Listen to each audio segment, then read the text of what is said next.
আজকে একটা শোকাবহ দিন, একটা কালো দিন। এই দিনে 2009 সালে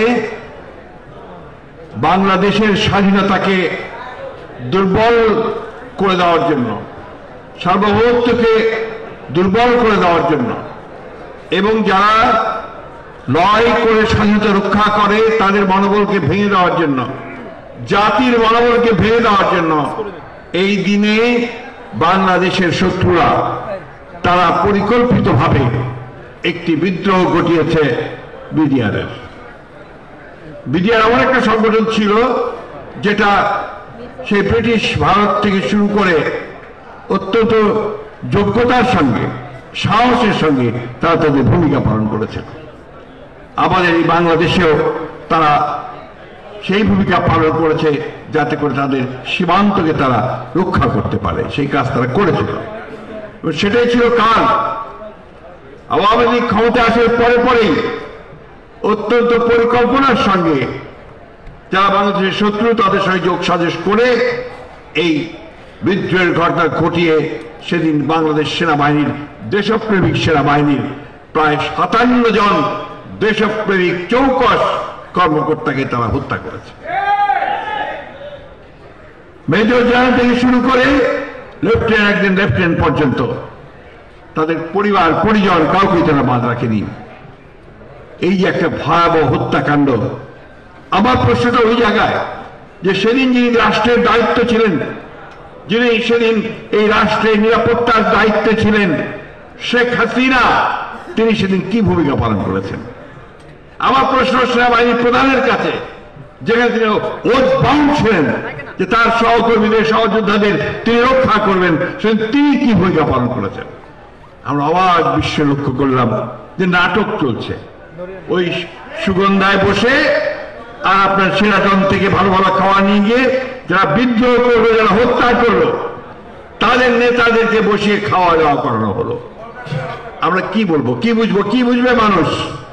আজকে এই যে বিক্ষোভ, এই যে ঘৃণা তাদের প্রতি, এটা একদিনে তৈরি হয়নি বন্ধুগণ। দীর্ঘকাল ধরে প্রকৃতপক্ষে 1972 সাল থেকে এই দলটির প্রতি, এই শেখ মুজিবের প্রতি, এদের প্রতি আমরা ঘৃণা জন্ম হয়েছে বন্ধুগণ। কারণ তারা কোনোদিনই বাংলাদেশের মানুষকে তারা ভালোবাসেনি।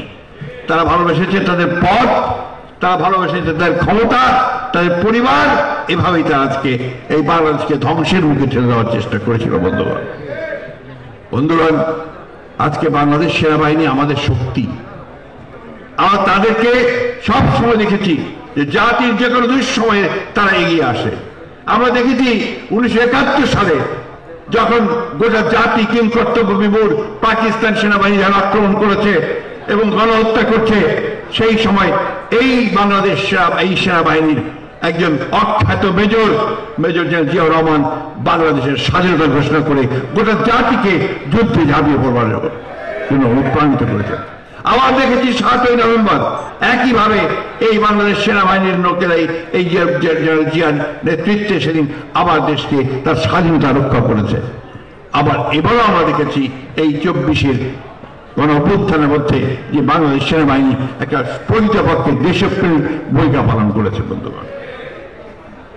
আমি আজকে যে কথাটা বলতে চাই যে আজকে আমাদের বাংলাদেশের যে পরিবর্তন হয়েছে, যে ফ্যাসিস্ট শেখ হাসিনাকে যে বাংলাদেশের ছাত্র জনতার অভ্যুত্থানের মধ্য দিয়ে তাড়িয়ে দেওয়া হয়েছে এবং নতুন একটা সুযোগ সৃষ্টি হয়েছে বাংলাদেশকে নতুন করে গড়ে তুলবার, বাংলাদেশকে একটা গণতান্ত্রিক রাষ্ট্র হিসেবে গড়ে তুলবার, সমৃদ্ধ রাষ্ট্র হিসেবে গড়ে তুলবার, সেই সুযোগকে আজকে আবার ধ্বংস করে দেওয়ার চক্রান্ত চলছে। শেখ হাসিনা আশ্রয় নিয়েছেন সেই দিল্লিতে, ভারতে। সেখান থেকে তিনি চক্রান্ত করছেন, পরিকল্পনা করছেন যে কি করে এই গণ অভ্যুত্থানের এই বিজয়ের সমস্ত ফলাফলকে নস্যাৎ করে দেওয়া যায়। সেখান থেকে চক্রান্ত করছেন যে বাংলাদেশে কি করে আবার নৈরাজ্য সৃষ্টি করা যায়, একটা অস্থিতিশীল অবস্থা সৃষ্টি করা যায়।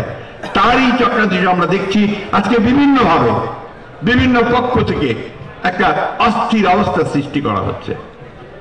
আমি একটা কথা বলেই শেষ করব, এই সরকার অন্তর্বর্তীকালীন সরকার এবং ছাত্র জনতার বিপ্লবের মধ্য দিয়ে আসা একটি সরকার। প্রায় 2000 ছাত্র জনতার রক্তের উপর দিয়ে এই সরকার গঠিত হয়েছে।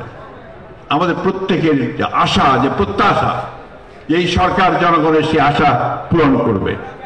এবং আমরা বারবার করে কথা বলছি বলে আসছি যে দেশে গণতান্ত্রিক ব্যবস্থা প্রতিষ্ঠা না করলে কোনো মতেই আমরা একটি স্থিতিশীল অবস্থা পাবো না। এবং সেই জন্যই আমরা বারবার করে বলেছি, সেই প্রথম থেকেই বলে আসছি ওই একটি কথাই, যে দেশে একটি প্রকৃতপক্ষে একটি নিরপেক্ষ নির্বাচনের মধ্যে দিয়ে জনগণের সরকার প্রতিষ্ঠা করতে হবে। এবং এটার জন্যই আমাদের আন্দোলন করেছি দীর্ঘদিন ধরে। বন্ধুগণ, আজকে সেই জায়গায় বিভিন্ন রকম প্রশ্ন তুলে একটা নৈরাজ্যের দিকে দেশকে নিয়ে যাওয়ার চেষ্টা করা হচ্ছে, জাতিকে দেওয়া হচ্ছে। কিছু সংখ্যক মানুষ তার অন্যায়ভাবে দেশকে, দেশের মানুষকে তা আজকে বিক্ষুব্ধ করে তোলার চেষ্টা করছেন। বিভিন্নভাবে সবাইকে রাস্তায় নিয়ে আসার জড়ো করার চেষ্টা করছেন। এবং সেই একইভাবে একই কায়দায় দেশে একটা নৈরাজ্য, একটা এনার্কি সৃষ্টি করার চেষ্টা করছেন। এটা কোনো মতেই বাংলাদেশের স্বাধীনতার জন্য শুধু নয়,